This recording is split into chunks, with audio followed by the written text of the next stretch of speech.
It really gives me great honor to be here to chair this particularly important session at this year's Bar Association Annual Conference. The topic is not only important, the speaker is even more important because he has played critical roles at critical moments of transition, not just in his own country, but also as chair of the Economic Community of West African States at that particular moment when President Yahya Jammeh refused to honor the result of the election in his country. It was President Mahama, our own President Buhari, President Ellen Johnson Sirleaf, and I believe President Macky Sall of Senegal that went into the Gambia and managed to convince their colleague at the time to honor the democratic process and let the winner of the election take over the reins of power. And President Yahya Jammeh conceded to that honored advice and exited government.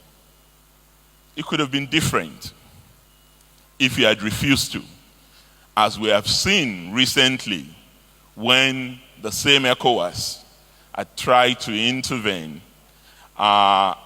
diplomatically at first, and then with some force of threat eventually in developments in Guinea, in Niger, in Mali, and in Burkina Faso.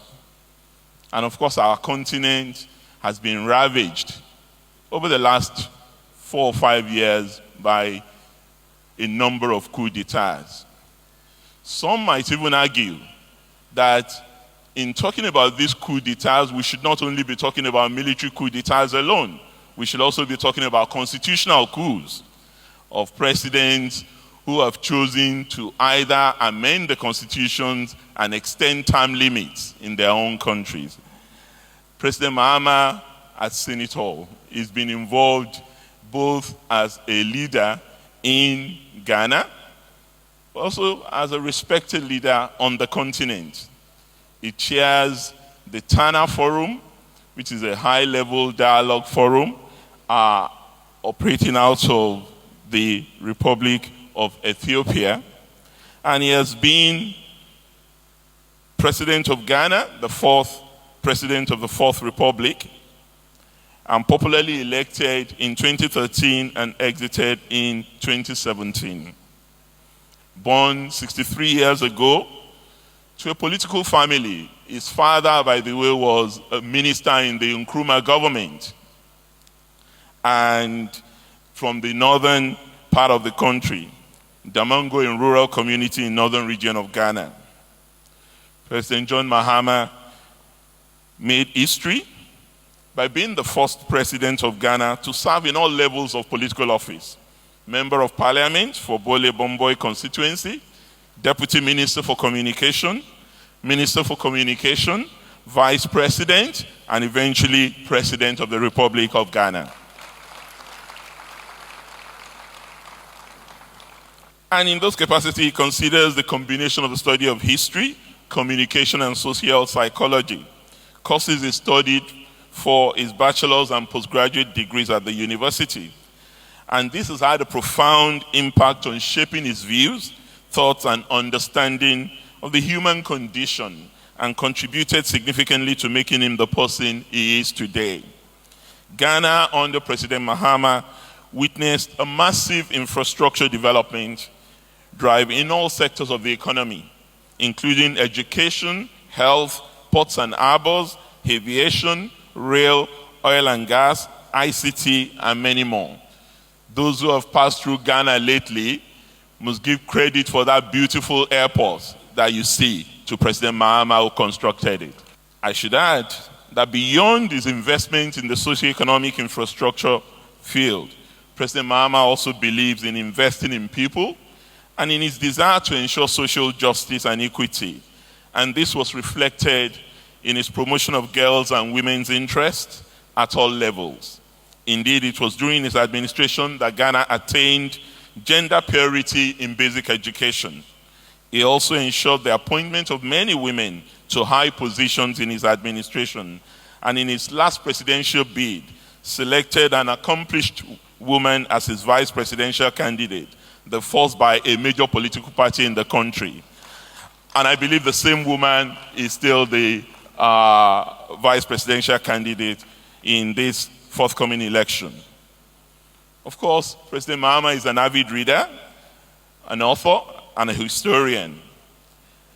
He's written many things, but the one thing that I would urge all of us here to read, Google, look for it on Amazon, or anyway, it's a widely known book, My First Coup d'etat, and other stories from the last decades of Africa. It's interesting that we're talking about coup d'etat today. So you couldn't have heard it from a better person who was overthrown, technically, because he was just 7 years old then, but he was overthrown when his father lost his job after the 1966 coup against President Kwame Nkrumah.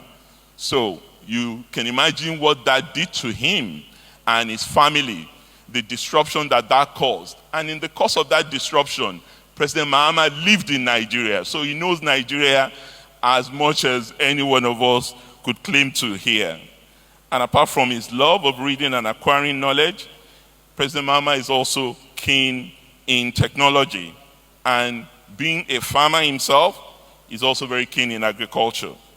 As I said, he's a former chairperson of the Economic Community of West African Commission, ECOWAS, the first co-chair of the United Nations Advocacy Group on the Sustainable Development Goals, and is currently the chairperson of the Tana Forum, a high-level forum on security in Africa, which has its headquarters in Ethiopia.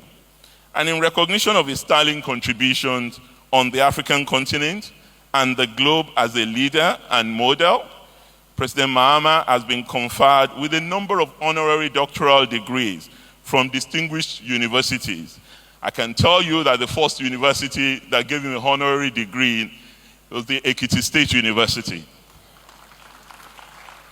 And he was given a honorary degree, honoris causa in public administration. Afterwards, the Faculty of Management Sciences was also named after him at that university. Since then, Ilorin University, Igbinedion University, the University of Aberdeen in Scotland, and the Lyon Business Schools have followed suit by giving him honorary doctorate degree.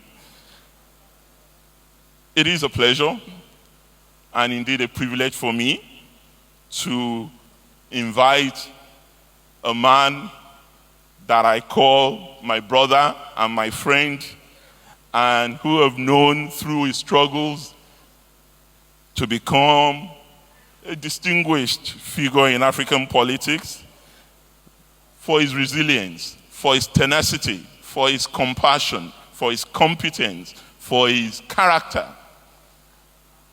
I urge you to join me in welcoming President John Dramani Mahama to give his keynote address. Thank you.